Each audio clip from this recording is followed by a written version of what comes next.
Shari here today for lawnfawn, and I am going to be showing you how I made this fun summer coaster critter pop-up box card. So I'm going to be using the new coaster critter set that you can see here. I'm also going to be using a piece of 12 by 12 paper from the Really Rainbow collection. This is called Ruby Red. I like the rainbow stripes, and then I like that the back side has the same stripes but in a more solid type color. And I'm also going to be using some of the smaller pattern papers from the 6x6 pad that coordinate in that Really Rainbow collection. So I'm going to get out my Scalloped Pop-Up Box Card die here. I'm going to be using these two little panels on the outside flaps and then the main body of the card. That piece is the piece that fills on the inside, but I'm actually going to be using this little stitched, sort of like a hill. This comes from the theater add-on set for the Shadow Box pop-up card, but it's actually the same size as the insert for the Scallop pop-up box, so you can kind of interchange these. So I've cut a piece of the 12 by 12 sheet to about 4.5 inches wide, so it's just slightly wider than my die is going to be. And I'm lining this up really close to the bottom. That's going to help me line it up, and it's also going to help get that little last bit of pink stripe on the bottom of my box. So I've kind of got the pink on the top and the teal on the, or pink on the bottom, excuse me, teal on the top. I wanted to get as many stripes in the box as possible. And then I'm cutting the second piece by lining it up in exactly the same spot. And this way, when I put my two pieces together, the stripes will be continuous around the box. So it'll kind of look like it's all one piece rather than two pieces put together. The fact that these stripes are kind of sketchy actually works in our favor because it doesn't have to be lined up perfectly and it still looks like it's continuous. So I'm also going to pick out the same stripe paper that's in the paper pad. So this is the same pattern just at 50%. And I use the small little panel that goes on the small flaps to cut that out. I'm also going to be using this paper that kind of looks like notebook paper but with rainbow stripes. That's the piece that I'm going to put on the front of the box and stamp my sentiment on. So I wanted it not to be too colorful and too busy.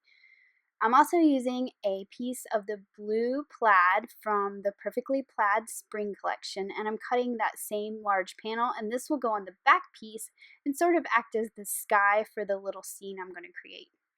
Now I have some of the Perfectly Plaid rainbow paper, and I'm going to be using that green plaid there, and I like this green because it's got a pattern, but it's still very solid looking, so it doesn't distract from the things I'm going to add to my scene. I'm going to cut out 3 of those little stitched arched pieces, and again, this is from the Shadow Box add-on theater die set, but these are going to be almost like my little hills that I create my scene on.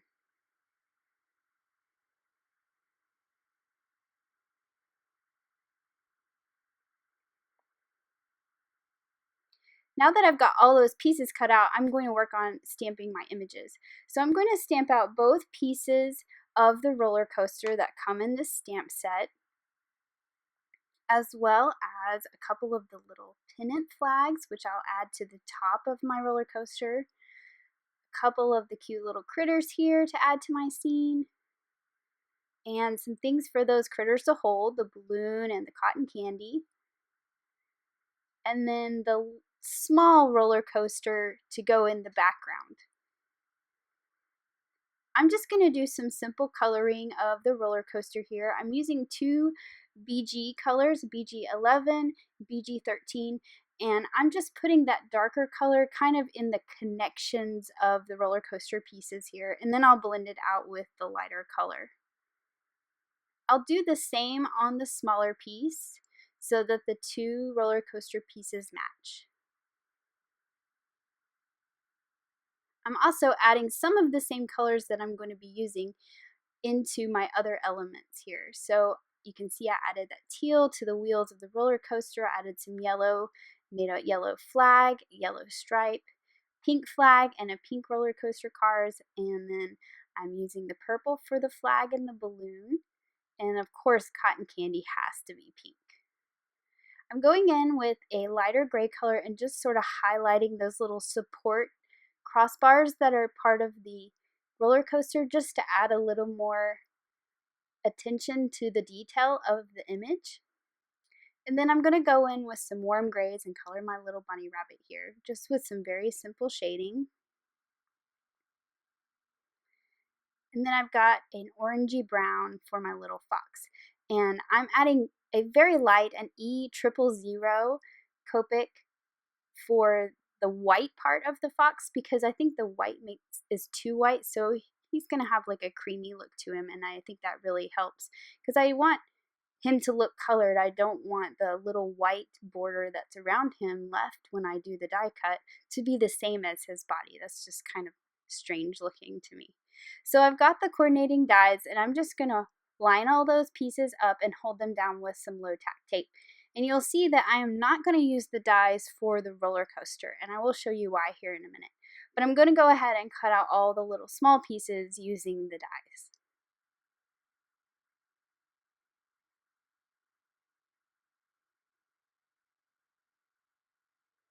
This makes cutting out these really small pieces really simple.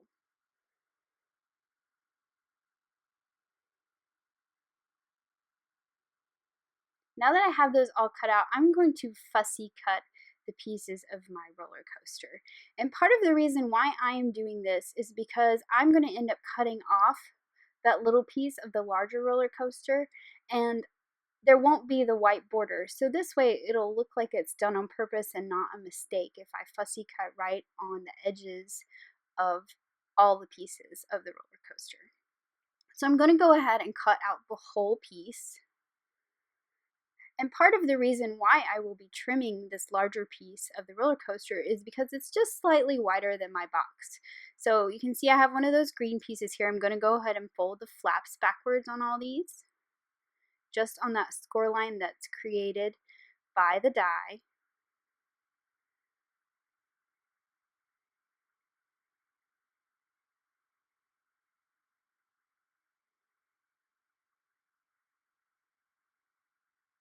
And I'll show you that my roller coaster just is a little slightly longer. So I'm going to trim it off, and I'm going to trim it off right on that line, but I'm going to keep the teal part there. And you can see that if I had that white border, then this would have looked funny to trim it off because I would not have had a white border. And then I'm going to go in with a little black pen and just connect those lines so that it looks like it was stamped this way from the beginning. Now I can start to assemble all my pieces, and I like to assemble my pieces before I put it in the box if possible. I just feel like I do a lot better than trying to hold it up if I can lay it down flat.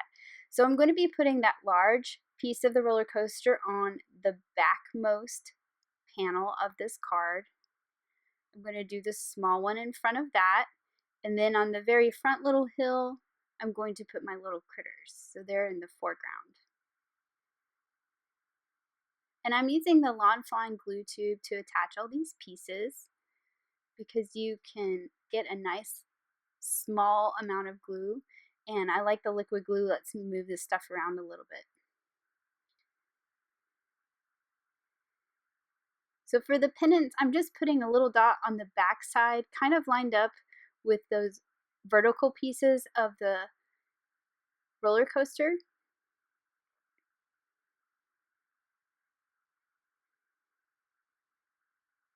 And you'll see when I do the fourth one here, I'm going to put the cars on first so that I can make sure that that flag is high enough and it gets seen.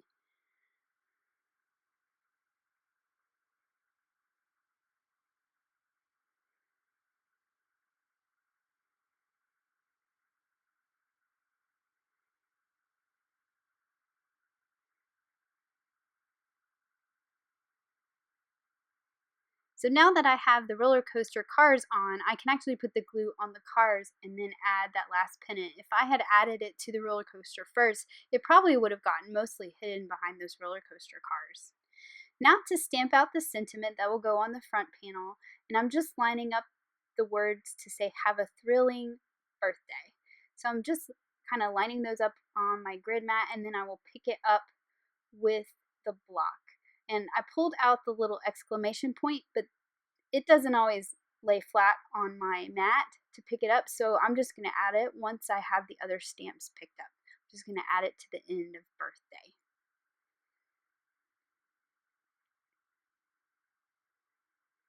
I'm stamping it in some black ink.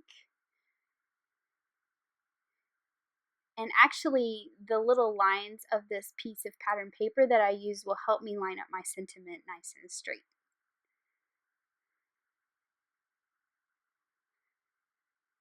Now I'm going to go ahead and assemble my box. So I'm going to fold along these score lines. So I'm going to fold the inside or the bottom part of the box so that the pieces fold in, and then the top where the flaps kind of fold out. And I'm just going to crease those folds with my bone folder.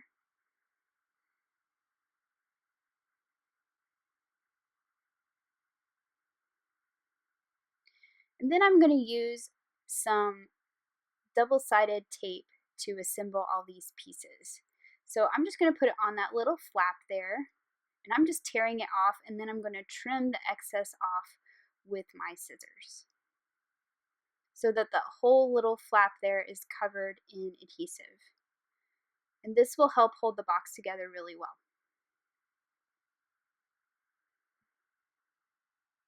Now I can put these two pieces together, and I'm going to use my grid mat to kind of line it up so I make sure that they're straight with each other. And just overlap them and make sure they're stuck down. Now I'll assemble the other corner here in a minute, but first I want to go ahead and put that same double-sided tape onto the little flaps of the green pieces that go on the inside. So I will do the same process here. I'm just tearing off a piece and putting it on there, and then I'll trim off the excess with my scissors. So you can see how the box is going to go around like that and create the box, but I like to put the pieces in first so that I can complete the box by folding it over on itself flat and make sure that it all lays flat in an envelope. I folded those top pieces back because I was actually having a hard time seeing my fold line, and I wanted to make sure I had these straight, so I just kind of folded those back so I could see where the top edge of that box is a little better. And I'm just layering those in with the large coaster in the back, the small coaster in the middle, and then the little critters in the front. And now that I have those put onto one side, I'm going to peel off the backer paper, and I can just fold over my box. And then I'm going to do the same on this little flap. I folded it in, I'm going to fold it over flat. So now it's laying flat, and I know that it's going to lay flat and go into a envelope very easily. So now I'm just going to add the little panels to the flaps, and I've got the rainbow stripes. I'm going to put those on the sides, and I cut these in such a way that the stripes go the opposite direction of the stripes on the inside of the box, which I just think is kind of nice. Just a little added detail there. The sentiment panel will go on that front flap, so when you open it, there is the greeting. And then that blue plaid panel was going to go on the back, sort of like the sky behind the roller coaster scene. To finish it off, I'm pulling out a very small cloud die, and I'm going to cut a couple clouds from this white piece of cardstock. And then I'm just going to add those to that back panel with some liquid glue.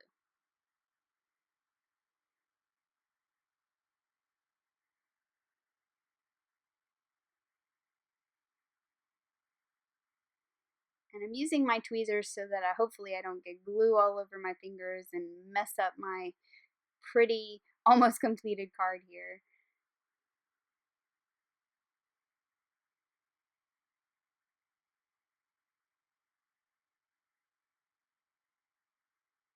And then it's all finished and ready to go into an envelope and send to someone for a fun birthday surprise.